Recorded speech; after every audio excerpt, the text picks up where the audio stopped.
All right, so today we're going to dive into a pretty intense topic, a different kind of warfare. This isn't about armies and tanks, it's about economics, and a very specific strategy designed to, well, break the Iranian government from the inside out. We're going to unpack a strategic theory that zeroes in on one question. What is the single biggest vulnerability of the Iranian regime? So here's our roadmap. We'll start by looking at Iran's power structure, to figure out who's really pulling the strings. Then we'll zoom in on the IRGC, this incredibly powerful group. After that, we get to the core of it all, their surprising economic weakness. We'll look at a wild strategy to turn them against each other, and finally, we'll have to face the really difficult consequences of even trying something like this. Okay, so first things first. Before you can even think about disrupting a system, you have to understand how it's put together. And with Iran, well, its internal landscape is way more complicated than most people think. It is absolutely not a monolith. Now this right here is fascinating, because it shows you the fundamental tension at the heart of the country. See, Iran is basically a multi-ethnic empire, but just barely. Only 51% of the people are actually Persian. That means almost half the country, a full 49%, is made up of all these other minority groups. And think about what that implies. It means a huge part of the Iranian military's job has nothing to do with foreign enemies. It's all about looking inward. The whole system is basically designed to occupy its own country, to keep that other 49% under control and make absolutely sure that the Persian-led power structure is never, ever challenged. And the group at the very center of that control, the ones who are the real power brokers, is the Islamic Revolutionary Guard Corps. You'll hear them called the IRGC. Honestly, they are the most important piece of this entire puzzle. The thing to understand about the IRGC is that it's not just another army unit. It's more like a state within a state, a massively powerful militia that runs everything from cracking down on protests at home to managing its proxy armies all across the Middle East. They have their hands in literally every part of the country. And they are huge. I mean, look at this number. We're talking 250,000 active members, and that's probably a conservative estimate. So you can see right away why a direct military fight, trying to take them on head-to-head it's not really a serious option. And this really lays out their job description perfectly. On one hand, they are the internal enforcers, the ones who shoot people in the streets when there's an uprising. On the other hand, they're running foreign policy, managing groups like Hezbollah, and they're in charge of the country's most important strategic projects, like the missile and nuclear programs. They hold all the real cards. So you've got this military and political juggernaut. How in the world could you ever hope to challenge them? Well, the theory we're looking at says you don't fight them with guns, you follow the money. Because it turns out, the IRGC's greatest strength is also its biggest weakness. And this is the central question, right? It's the whole ball game. If you can't beat them on the battlefield, how do you even start to push back against a force that's so powerful and so deeply entrenched in every part of society? And here's the answer.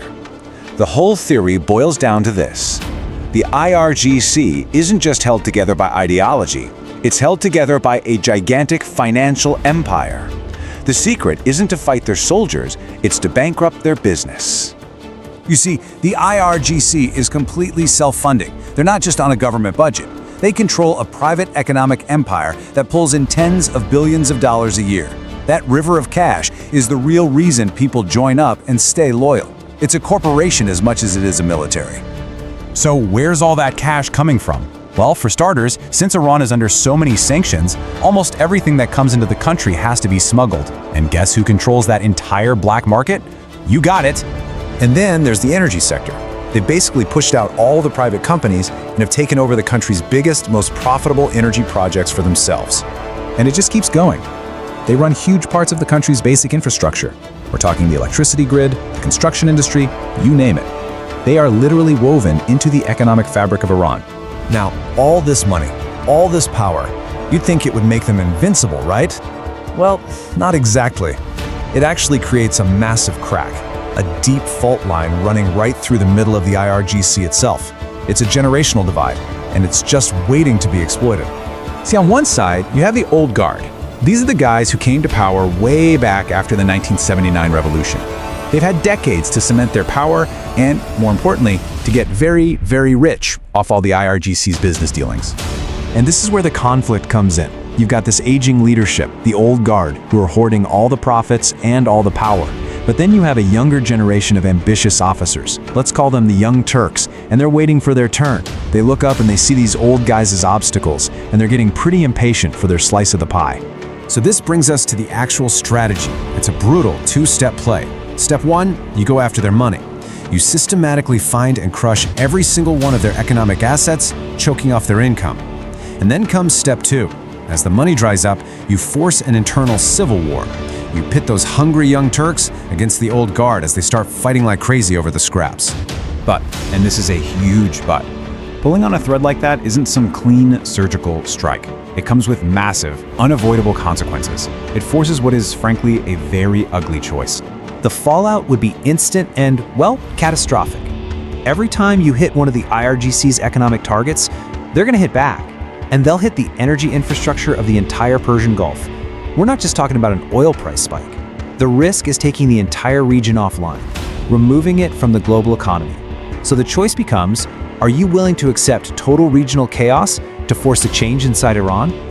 And that really sums up the whole grim calculation. It's a nasty, messy, brutal strategy that would cause unbelievable disruption. But, according to this theory, it might just be the only strategy that targets a real, fundamental weakness inside the Iranian regime. Which leaves us with this final, incredibly difficult question. If changing the regime is the goal, is setting the entire region on fire the only price of admission? That's a pretty sobering thought on the cold, hard realities of geopolitics.